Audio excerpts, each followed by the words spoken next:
Bhoodan land వ్యవహారంలో కీలక పరిణామం చోటు చేసుకుంది. తెలంగాణ డీజీపీకి నివేదిక సమర్పించారు ఈడీ అధికారులు.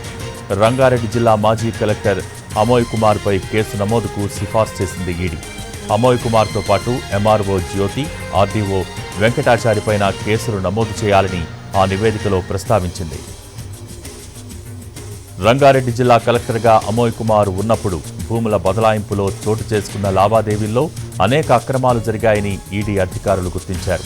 అనేక అక్రమాలు జరిగాయని ఆరోపణలు ఉన్న అమోయ్ కుమార్పై గతంలో పోలీసులు కేసులు నమోదు చేయలేదు. తాజాగా డీజీపీకి ఈడీ ఇచ్చిన రిపోర్టులో కొత్తగా ఎఫ్ఐఆర్ నమోదు చేసి అమోయ్ కుమార్తో పాటు మిగతా అధికారులపైన కేసులు పెట్టాలని సూచించింది.